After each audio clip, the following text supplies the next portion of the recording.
তারপর শেফা কলাঘরে প্রবেশ করে আর সাথে সাথেই সেখানে একটা ডাইনি চলে আসে। কে রে আমার কলাঘরে প্রবেশ করেছে? ওগো, তুমি আমাদেরকে ছেড়ে কেন চলে গেলে? কেন চলে গেলে গো? এখন আমি একা একা করে কিভাবে থাকবো? আর দুই মেয়েকে বা কি করে সামলাবো বলো তো? আমি যে ভীষণ অসহায় হয়ে গেলাম গো, ভীষণ অসহায় হয়ে গেলাম। শেফা, তুই এইভাবে ভেঙে পড়িস না। তুই যদি এইভাবে ভেঙে পড়িস তবে তোর মেয়ে দুটোকে কে সামলাবে বল? দেখ তোর মেয়ে দুটো কিভাবে কান্না করছে, তাদের দেখে আমার ভীষণ মায়া হচ্ছে। তুই আর দেরি করিস না, এইবার মিসকের মৃতদেহ দাফন করার ব্যবস্থা কর। না, না, আমি আমার স্বামীকে কোথাও যেতে দিব না, কোথাও যেতে দিব না। শেফা, তুই আর পাগলামি করিস না, আয় তোকে ঘরে নিয়ে যাই। তারপর মিচকে দাফন করা হয় আর তা দেখে শেফা অনেক কান্না করতে থাকে। আর এইভাবেই কয়েকদিন কেটে যায়, কিন্তু শেফার কান্না তো কিছুতেই থামে না। তা দেখে শেফার দুই মেয়ে জিলি আর মিলি বলতে থাকে, হয়েছে মা হয়েছে, তুমি আর কেঁদো না, আর কেঁদো না মা, কেঁদো না। তুমি এই কয়দিন ধরে শুধু কেঁদেই যাচ্ছ, এইবার তো তুমি অসুস্থ হয়ে পড়বে। আর তুমি অসুস্থ হলে আমাদেরকে কে দেখবে বলো তো শুনি? তুমি ছাড়া তো এই পৃথিবীতে আমাদের আর কেউ নেই। তুমি কাঁদলে যে আমাদের অনেক কষ্ট হয় মা। মারে, আমি কি আর সাধে কাঁদছি? মনে দুঃখেই তো কান্না করছি। ঠিক আছে, তোরা যখন চাস না আমি কান্না করি, তাহলে আমি আর কান্না করব না। বাঘিনী, মিসকে তো মরে ভূত হয়ে গেছে, আর ওইদিকে শেফার অবস্থাও ভালো না। এই সুযোগে আমাদের কাজটা হাসিল করে নিতে হবে। হ্যাঁ গো, তুমি ঠিক কথাই বলেছ। আমি শেফার জন্য রান্না করে নিয়ে যাচ্ছি, তুমি এইদিকে সব কাগজপত্র রেডি করে রাখো। এই কথা বলে বাঘিনী শেফার বাড়িতে খাবার নিয়ে চলে আসে। কি রে শেফা, তুই এখনো এইভাবে মন খারাপ করে আছিস? চোখ মুখে রেখে অবস্থা করেছিস তুই। আয়, তোদের জন্য খাবার নিয়ে এসেছি, চুপ করে খাবারটুকু খেয়ে নে তো দেখি। বাঘিনী ভাবি, তুমি খাবার নিয়ে এসেছো? হ্যাঁ রে, কয়দিন থেকে তো তোদের মুখে কিছুই দিস না, আর তোর মুখের দিকে তো তাকানোই যাচ্ছে না। তাই তো তোর আর তোর মেয়েদের জন্য খাবার রান্না করে নিয়ে এলাম। বাঘিনী মামি, তুমি আমাদের জন্য খাবার নিয়ে এসেছো, ভালোই করেছো। আমাদের যে ভীষণ খিদে পেয়েছে, দাও তো আমরা তাড়াতাড়ি খেয়ে নিই। তারপর শেফা তার দুই মেয়েকে নিয়ে খাবার খেয়ে নেয়, আর এইভাবেই সেই দিন কেটে যায়। পরের দিন সকালবেলা বাঘ আর বাঘিনী শেফার বাড়িতে আসে। শেফা, এই কাগজটাতে তাড়াতাড়ি সাইন করে নে তো দেখি। বাঘিনী ভাবি, এটা কিসের কাগজ, আর আমাকে সাইন করতে বলছো কেন? আরে শেফা, তুই জানিস না মিসকে মারা যাওয়ার আগে তো ব্যাংকে তোর নামে অনেকগুলো টাকা রেখে গেছে, আর সেই টাকাগুলো তো আজকে আসার কথা, তাই তো ব্যাংক থেকে এই কাগজটা পাঠিয়েছে। ও আচ্ছা, কাগজটা দাও, আমি সাইন করে দিচ্ছি। তারপর শেফা শিয়ালিনী বাঘ আর ভাগিনীর কথায় কাগজে সাইন করে দেয়।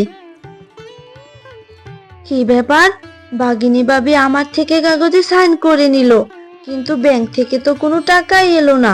বেশ কিছুদিন তো কেটে গেল, এতদিনে তো টাকা আসার কথা। বাঘিনী ভাবি আমাকে আবার মিথ্যা কথা বললো না তো? এইসব কথা ভেবে শেফা অনেক চিন্তা করতে থাকে। আর সেই সময় বাঘ আর বাঘিনী শেফার বাড়িতে আসে। আরে শেফা, কি এমন চিন্তা করছিস রে? আরে বাঘিনী ভাবি, আমি তো তোমাদের কথাই ভাবছিলাম। তুমি না বলেছিলে ব্যাংক থেকে টাকা আসবে, কিন্তু কই কোনো টাকাই তো এলো না। বোকা শেফা কোথাকার, তুই জানিস না ওটা ব্যাংকের কাগজ ছিল না, ওটা তো ছিল জমির দলিল, আর সেই দলিলে তুই নিজ হাতে সাইন করেছিস। এখন থেকে তোর সব সম্পত্তির মালিক আমি। এইসব তোমরা কি বলছো? আমি তো কিছুই বিশ্বাস করতে পারছি না। শোন শেফা, তুই নিজ হাতে তোর সব সম্পত্তি আমার নামে করে দিয়েছিস, এখন তুই আর কিছুই করতে পারবি না। এখন আমি আমার বাড়িতে তোকে এক মুহূর্ত থাকতে দিব না। তুই এক্ষুনি এখান থেকে তোর মেয়েদেরকে নিয়ে চলে যা বলছি। তারপর শেফা আর কোনো উপায় না পেয়ে ঝিলিমিলিকে নিয়ে সেখান থেকে চলে যায়। আর ঝিলি ও মিলি তাদের বাড়ির জন্য অনেক কাঁদতে থাকে। মা, ভাগ মামা ভাগিনী মামি অনেক পচা, তাই তো আমাদেরকে আমাদের বাড়ি থেকে তাড়িয়ে দিল। এখন আমরা কোথায় যাব মা? আমাদের যে যাওয়ার মতো আর কোনো জায়গায় রইলো না। এখন আমাদের কি হবে মা, কি হবে? কাঁদিস না রে মা, কাঁদিস না। সৃষ্টিকর্তা ঠিক আমাদেরকে একটা পথ দেখাবে, তোরা কোনো চিন্তা করিস না রে মা। মা দেখো, রাত হয়ে যাচ্ছে, চারপাশেও ঠান্ডা পড়েছে। এখন আমাদের কি হবে মা, কি হবে? আমাদের যে অনেক শীত লাগছে মা, শীত লাগছে। হ্যাঁ মা, আমারও অনেক শীত করছে। আমি যে এত শীত সহ্য করতে পারছি না। তোরা আমার কাছে আয় রে মা, আমি তোদেরকে আমার আঁচলের নিচে নেই, তাহলে তোদের আর শীত লাগবে না। কিন্তু মা, আমাদের শীত না করলেও তো তোমার শীত লাগবে। দূর পাগলি মেয়ে, আমার কথা তোদের চিন্তা করতে হবে না, আমার কিছুই হবে না। তোরা আমার কাছে আয়।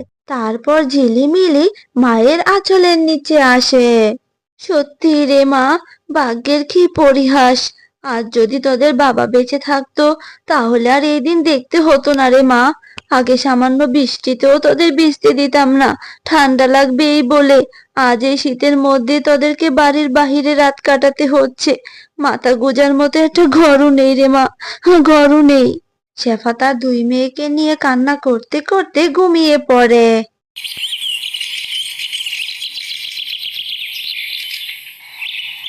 আহারে, আমার এই মেয়ে দুটো শীতের মধ্যে গাছের নিচে রাত কাটালো। কষ্টে যে আমার বুকটা ফেটে যাচ্ছে।